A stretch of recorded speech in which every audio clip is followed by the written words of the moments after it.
Hi students, 10th class exams వస్తున్నాయి కదా.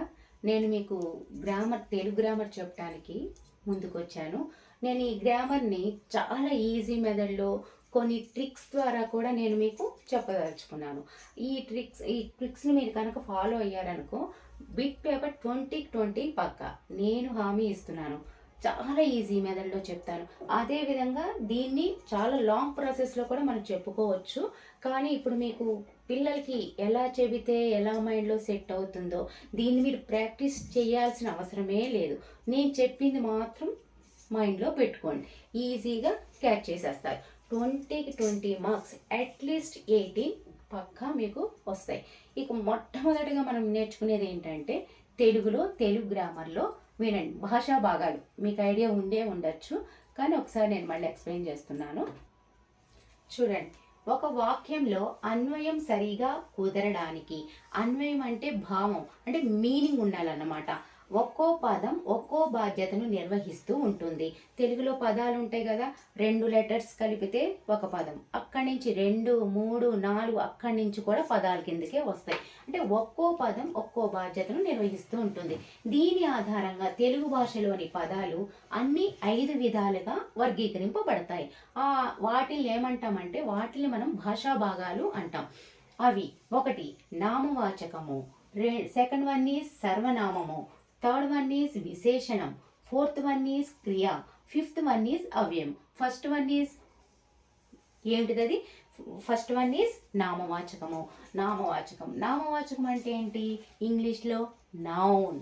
ఇంతేకాదు, నేను చెప్పే ప్రతి పాయింట్ని మీరు క్యాచ్ కనుక చేస్తే ఇదే గ్రామర్ని హిందీలోను ఇంగ్లీష్లో కూడా మీరు యూజ్ చేసుకోవచ్చు, చాలా ఈజీగా యూజ్ చేసుకోవచ్చు.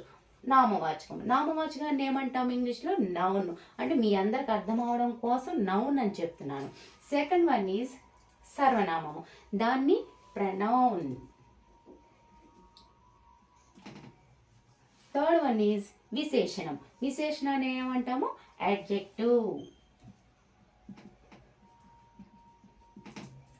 ఫోర్త్ వన్ ఈజ్ క్రియ, verb. Fifth one is interjection.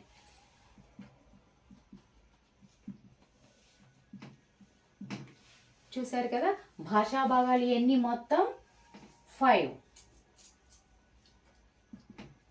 వాటిలో మొట్టమొదటి నామవాచకాన్ని ఇంగ్లీష్లో ఏమంటాము? నౌన్. మీ అందరికి కూడా ఇంగ్లీష్ గ్రామర్ అందరికీ తెలుసు కదా, నౌన్. సెకండ్ వన్ ఈజ్ సర్వనామంని ప్రనౌన్. థర్డ్ వన్ ఈజ్ విశేషణం, అడ్జెక్టివ్. క్రియ, వర్బ్. అవ్యయం, ఇంటర్జెక్షన్. ఇదంతా అయిపోయినాక ఫస్ట్ మనం నామవాచకం గురించి ఎక్స్ప్లెయిన్ చేసుకుందాం, ఓకేనా? భాషా భాగాల్లో మొట్టమొదటిది నామవాచకం. ఫస్ట్ వన్ ఈజ్ నామవాచకం. దాన్ని ఇంగ్లీష్లో మనం నౌన్ అని కూడా చెప్పుకుంటాం.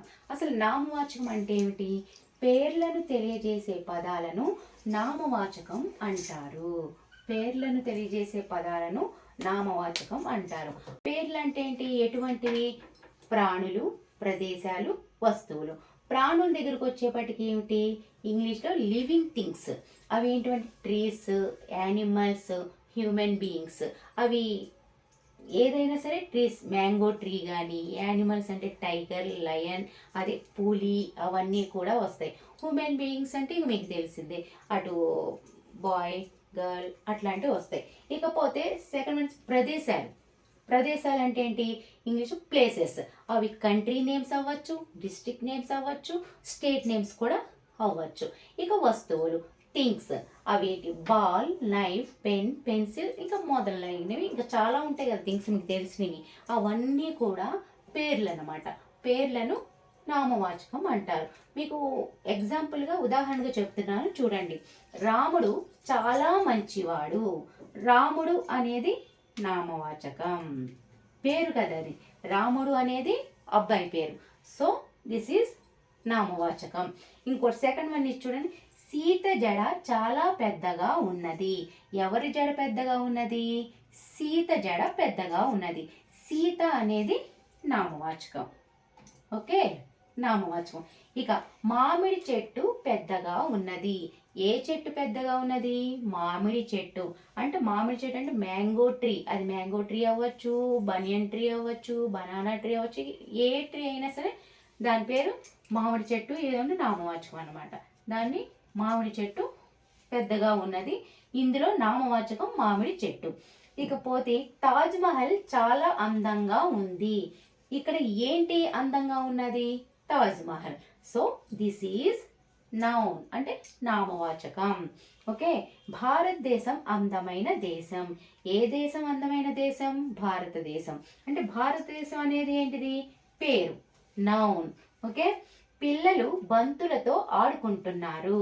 ఎవరు ఆడుకుంటున్నారు? పిల్లలు బంతులతో ఆడుకుంటున్నారు. దేంతో ఆడుకుంటున్నారు? బంతితో. అంటే బంతి అనేది నామవాచకం, నౌన్. ఇక నెక్స్ట్ వన్ ఈజ్ కత్తి చాలా ప్రమాదకరమైన వస్తువు. ఏంటిది ప్రమాదకరమైన వస్తువు? కత్తి. కత్తి అనేది నామవాచకం. ఇట్లా ఏదైనా సరే మీకు ఇంకా ఎగ్జాంపుల్స్ చెప్తాను. ఊరికే ఈజీ మెథడ్లో మీకు అర్థం అవడం కోసం మాత్రం చిన్న చిన్న ఎగ్జాంపుల్స్ చెప్పాను. దీని గురించి ఇంకా మనం చాలా ఎగ్జాంపుల్స్ చెప్పుకొని మీరు కూడా ప్రాక్టీస్ చేసుకునే విధంగా నేను ఎక్స్ప్లెయిన్ చేస్తాను.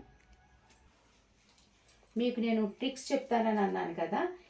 ఇక అప్కమింగ్ వీడియోస్లో నేను మీకు పక్కా ట్రిక్స్ చెప్తాను. చాలా జాగ్రత్తగా మాత్రం ఇవి నేర్చుకోండి. ఎగ్జాంపుల్స్ టైంలో ఇంకా ఎగ్జాంపుల్స్ అన్నీ కూడా నేను మీకు ఎక్స్ప్లెయిన్ చేస్తాను.